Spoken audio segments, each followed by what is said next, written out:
سڵاوتان لێ بێ بەڕێزان. لە ڕۆژی دەی چواری ئەم ساڵدا پەرلەمانی کوردستان پرۆژە یاسایی لێبوردنی گشتی پەسەند کرد و ڕەوانەی سەرۆکاتی هەرێمی کرد بۆ پەسەندکردنی. دواتر لە لایەن مەسعود بارزانی سەرۆکی هەرێمی کوردستانەوە پرۆژە یاساکە ڕەت کرایەوە. بە بیانووی کەم و کوڕەکانی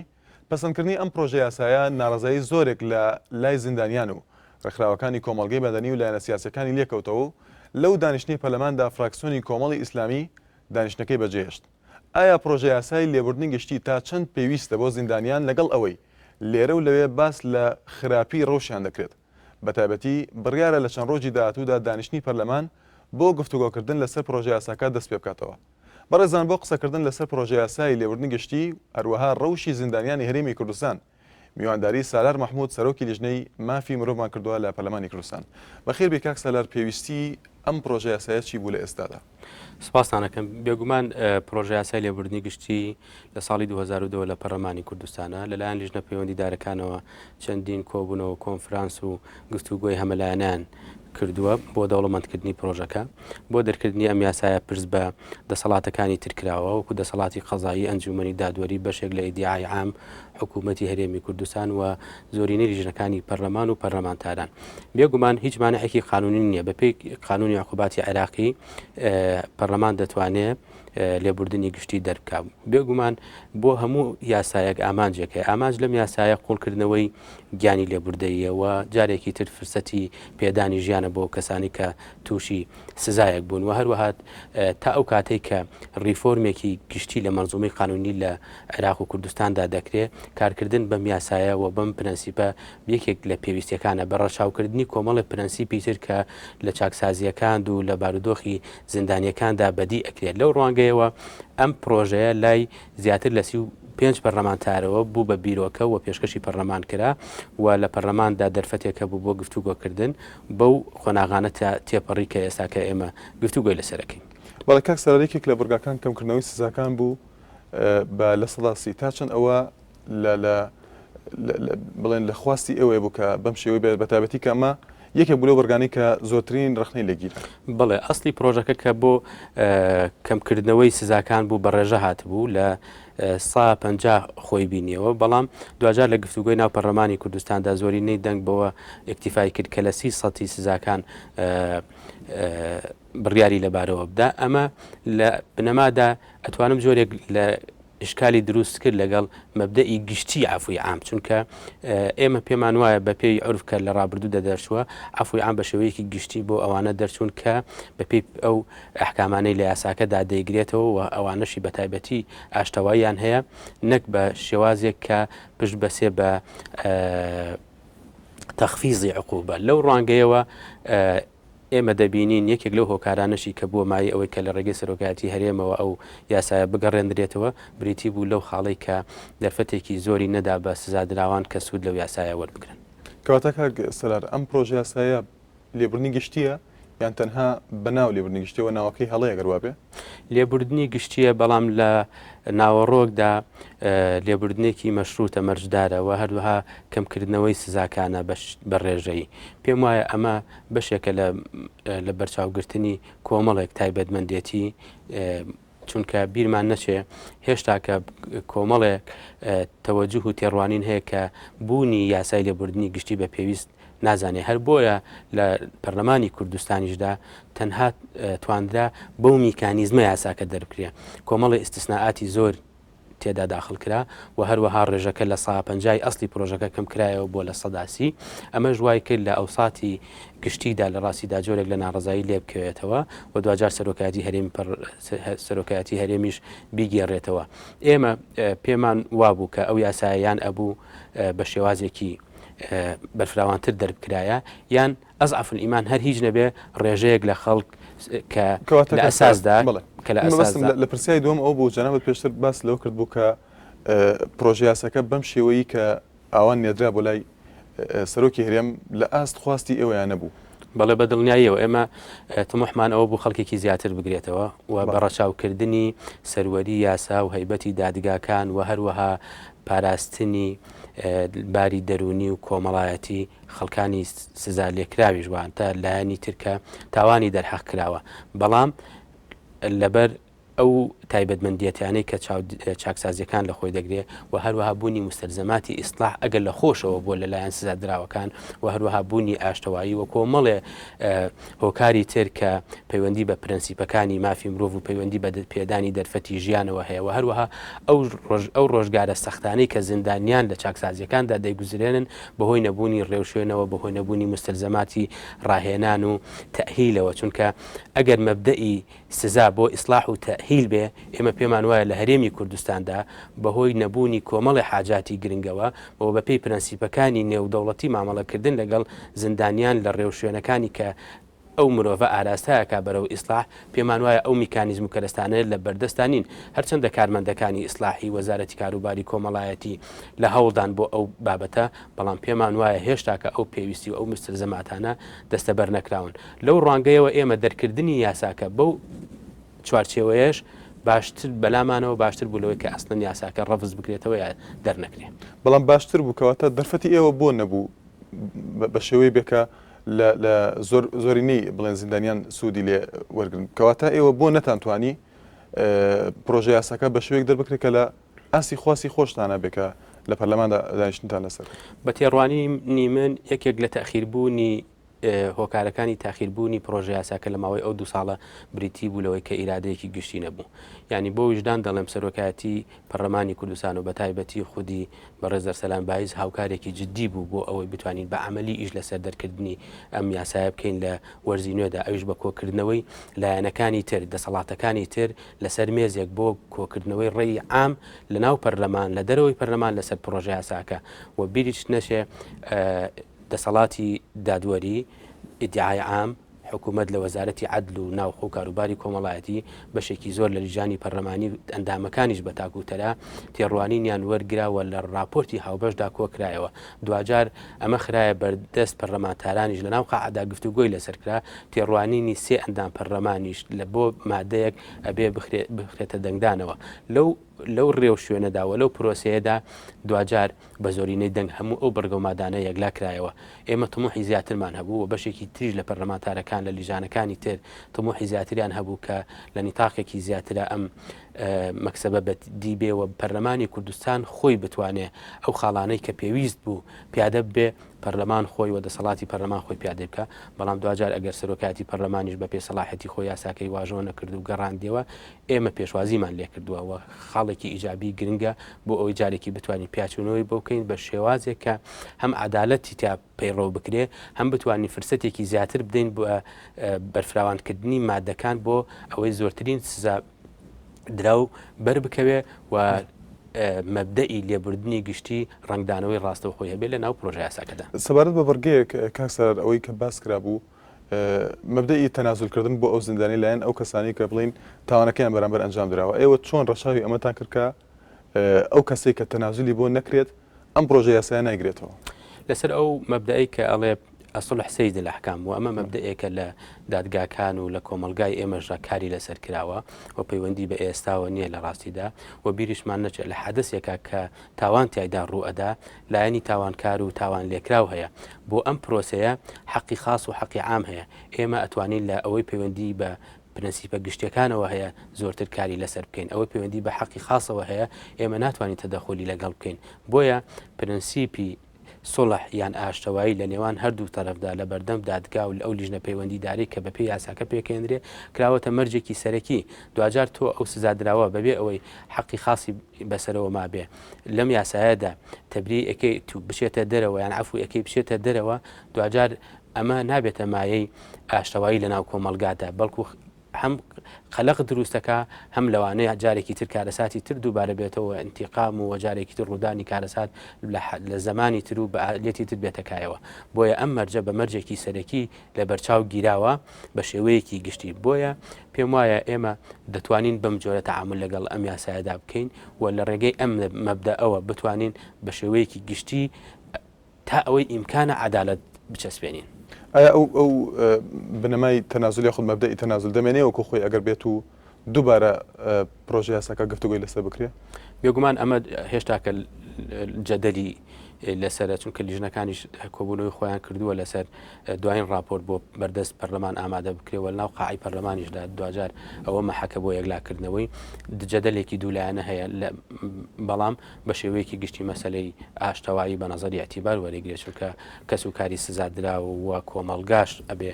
دوجار لەم بابەتەدا ڕەچاوی کۆمەڵێک تایبەتمەندی هەیە بکرێ بۆی ئەو تایبەتمەندیانە تەسەور وایە ئەبێ لە بەرچاو بگیرێت. سەبارەت بە جێهێشتنی پەرلەمان لەلایەن فراکسیۆنی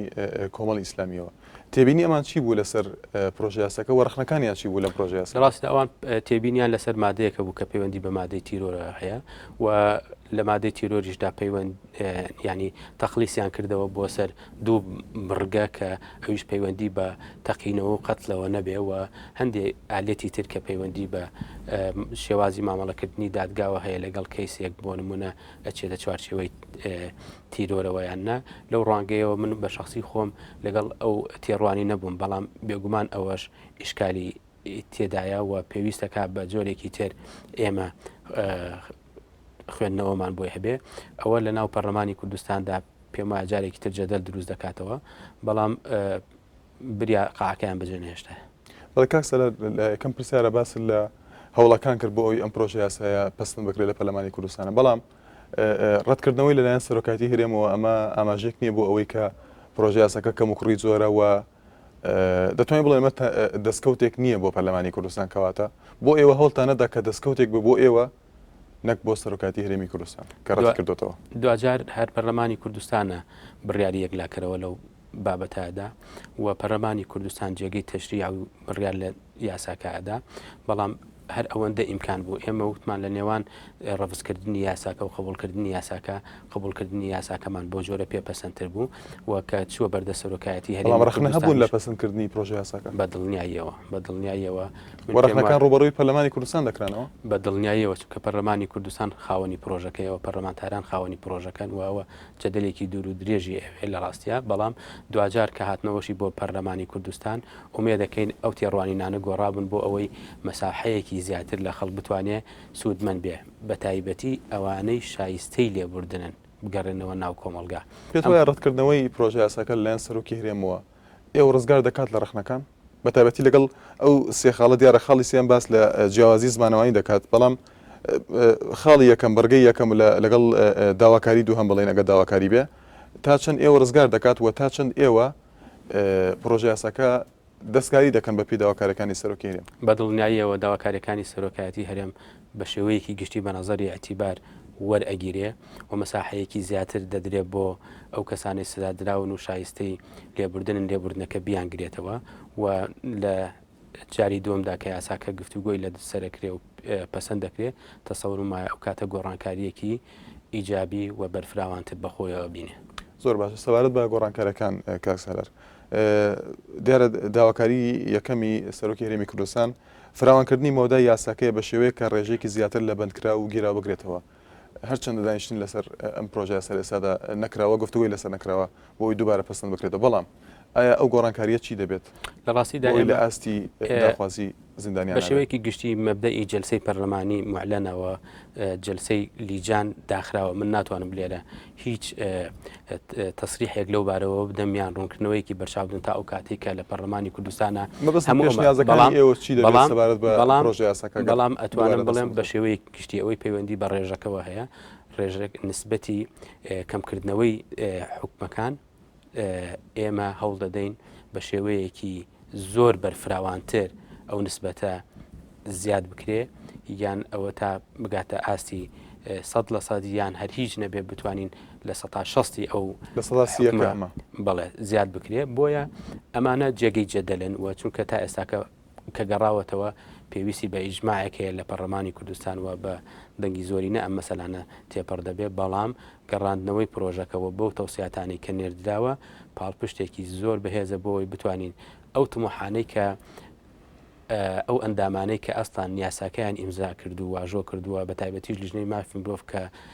هەوڵێکی زۆر جدیماندا بۆ ئەوی بتوانین بە شێوەیەکی گشتی مەساحەکە هەر لە بنەمادا بەرفراوان بەبێ ئەوەی بگەڕێتەوە لای لایەن سەرۆکاتی هەرێمی کوردستانەوە ئەم جارە ئەو دەرفەتە لەبارە گونجاوە و تەسەور وایە کە ئێمە یاساکەمان جارێکی تر ئیقرار کردەوە دەردەکەوێت کە گۆڕانکاریەکی جەزریمان تیا کردووە. ئەمە هەر تەواوکەری ئەوەیە کە سەرۆکێریم لە خاڵی دووهەمە باسی دەکات هەندێک بەرگەی جۆرە هەندێک بەرگەی پرۆژە یاساکە باسی لەکرۆ کە جۆرە نەعەدالەتیەک دروست دەکەن کە پێویستیان بە پێداچوونەوەی ئایا ئەو نەعەدالەتیە زیاتر لە چیدا بوو پێت وایە لەو ڕێژەیەیان لە هەندێک بەرگەی تر پێم وایە مەسەلەی پەیوەندی بە حکوم درا و مەوقوفەوە هەیە ئەوانەی کە دادگا بڕیاری یەکلاکەرەوەی لەبارەوە داونەوە ئەوانەشی هێشتاکە مەوقوفن و کەیسەکانیان حکمی یەکلایی وەرنەگرتووە یەک نەگرت ینی کۆتایی نەهاتووە لەو ڕوانگەیەوە ئێمە پێمان وایە ئەمە جارێکی تر پێویستی بە پێداچوونەوە هەیە بەڵام لە هەموو بارێکە ئێمە بەو ئاراستەیە کار دەکەین هەم مەوقوف بگرێتەوە هەم محکوم بگرێتەوە بە تایبەتیش پرەنسیپی ئاشتەوایی یەکێکە لەو پرەنسیپانەی کە بە شێوەیەکی مەبدەئی ڕەشاوی دەکەین. کاکسەر ئەو کەسانی کە تۆمەتی تەحڕوشیان دراوەتە پاڵ بۆ لە پرۆژە یاساکەیە باس نەکراون یاخود ئاماژەیان پێ نەکراوەکە ئایا دەیانگرێتەوە یاخود نە چۆن ئاماژە نەکراوە ئاماژە پێکرا باس لەو کراوە کە ئەوانەی کە بە تاوانی تەحڕوش دەستگی کراون نایانگرێتەوە ئەم پرۆژە یاسایە واتە ئەمە بە پێی لێدوانێکشە یاسای پرۆژە یاسای لێبوردنگشتی ئەو کەسانە مەبەستیەوە کە بڕیاری دەرنەکرێت بۆ ئەو کەسانی کە لەسەر تەحڕوش یان مادەی هۆشبەر و تیرۆر ئەمە باسی تیرۆرمان کرد بەڵام تەحڕوش و مادەی هۆشبەر مەبەستی چیەکەواتە لە ڕاستیدا ئەوەی پەیوەندی بە مادەی هۆشبەرەوە ئستثنا کراوە وەوەشی پەیوەندی بەو چوارچێوە هەیەوە کە تەحڕوشیش دەگرێتەوە هەر بە هەمان شێوە یاساکە ئیگرێتەوە کەواتە ڕخنەیەکی کۆمەلگەی مەدەنی باس لەوە دەکات کە ڕخنەیەکی کردووە لە پرۆژە یاساکە دەڵێت باسی لە سزادراوی نێودەوڵەتی نەکردووە ئەمە تا چەند ڕاستە لە پرۆژە یاساکەی کە باس نەکراوە ئەوەی پەیوەندی بە ئەمنی خارجی و داخلی هەرێمەوە هەبێت لە ڕاستیدا ئستثنا کراوە کە نەیگرێتەوە. کاکسەر سەبارەت بە مامەڵکردنی پرۆژە یاساکە لەگەڵ سزای لە سێدارەدان تا چەند مامەڵەکەی چۆن بووە هەوڵی ئێوە چی بووە لەم پرۆژە یاسایە بۆ ئەو سزایە بەڵێ بێگومانێکی یەک لە خاڵە جەوهەریەکانی ئەم یاسایە بریتە لە هەڵپەساردنی سزای لە سێدارەدان و لە کوردستانە ئێمە 163 سزای لە سێدارەدان سزادراومان هەیە تا ئێستا حکومەکانیان جێبەجێ نەکراوە کە جێبەجێ نەکراوە وەکو مەبدە جێبەجێ نەکردنی بڕیاری دادگا ناگونجاوە و ئێمە لە بەرامبەری شاد دەستخۆشیەکەن کە حکوومەتی هەرێم عاجزە لە جێبەجێ نەکردنیوەستان بەڵام معالەجەکردنی ئەم ڕەوشە یەکێکە لە ئەرکەکان ومانەوە بەو جۆرەیەکێکە لە گرفتەکان لە 193 وڵات نزیکەی 140 وڵات تا ئێستاکە سزای لە سێدارەدانی هەڵپەساردووە نەیهێشتووە ئەمە یەکێکە لە مەطلبە گشتیەکانی ڕێکخراوە نێودەوڵەتیەکان ئەنجومەنی گشتی مافی مرۆڤ و نەتەوە یەکگرتوەکان و زۆر لایەنی تر و ئێمە پێمان وایە کە لە ڕەهەندی دووردا هەرێمی کوردستان جێبەجێکردنی تەوسیاتی ڕێکخراوە نێودەوڵەتیەکان باشتر دەمان باتە پێش و تەجروبەکەمان زیاتر بە ئاراسی دیموکراسیەدا دەکاتەوە و بیریشمان نەچێت لە مەغزادا تەوسیاتی ڕێکخراوە نێودەوڵەتیەکانی مافی مرۆڤ هەڵگری کۆمەڵێک ڕخنەیە کەواتە ڕخنەیان لەم شێوازە هەیە بە شێوەیەکی گشتی ئەو وڵاتانی کە سزای لە سێدارەدانی تاجێبەجێکرێت بۆ نمونە عێراق سعودێ ئێران سین کۆمەڵی وڵاتی تر ئەم تەنفیزە نەبووتە باعیسی کەمکردنەوەی تاوان و لە ڕاستیدا بە حکمی ئەوەی لە جێبەجێکردنی حکمی ئێدامدا دەرفەت بۆ سزادراوەکە ناهێڵێتەوە لەوانەیە هەندێک جار بە حکمی نەبوونی ئالەتی تحقیق و ئەو کەرەستانەی کە ئەدلە کەشف دەکەن و لە هەرێمی کوردستانشدا ئەم مستەلزەماتانە وەکو پێویست نییە هەندێک جار مراجعە بە کەیسدا دەکرێتەوە دەبینین لەوانەیە خەلەلێکە بێت کە خەلەلیش هەست پێکرا یان ئیشتیباهی تر هەبوو دوجار ئەو کەسەکە لە ژیاندا نەمابێ هیچ شتێکی تر ناگە و بیریشمان نەچێت بەپێی جارنامەی گردردونی مافەکانی مرۆڤ مافیشیان مافێکی مقدسە مافێکی سروشتیە و ئینسان کە لە دایکە بێ بە تاوانبار لە دایک نابێ و ئەوە کۆمەلگایەوە ئەوە کۆمەڵە پرەنسیپی ترەوا دەکەن ئینسان بگاتەوە ئاستە ئێمە پێویستمان بە بەرگرتنە لەو حاڵەتانی کە ئینسان بەو ئاراستەیە دەبا و لەو ڕوانگەیەوە ئێمە ئەبێ بە پێی پرەنسیپە نێودەوڵەتیەکان مامەڵە لەگەڵ ئەم سزایە بکەین بێگومان ئەمە بە مەراحل ئێمە ناڵین قەتعیەن ئەمانی ئەمە لە داواکاریەکەشدا هاتووە گۆڕینی جنسی سزاکەیە یعنی بەو مەفهومە نییە کە هەندێک دەبیستین لێرە لێ باس لەوە دەکا کە کەسێک حکمی ئەعدامی هەیە ئیتر دەرگای بۆ بکرێتەوە داوامان کردووە ئەوانەی حکمی ئەعدامیان هەیە و حکومەکەیان بگۆڕێ بۆ هەتایی ئەمە بۆ ئەوەی ئێمە بتوانین ئەوانەی کە ئەو حکومیان بەسەردا دراوە بەم مەرحەلە بۆ جۆرە ئیکتیفا بکەین تا ئەو کاتەی گۆڕانکاری و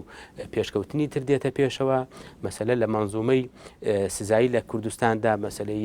عقوباتی بەدی لە سزاجێگرەوەکان وەکو پرەنسیب کە ئێستا لە کۆمەڵی وڵاتدا جێبەجێ کراوە توانراوە سوودێکی باش بە کەمکردنەوەی تاوان بەوەی کە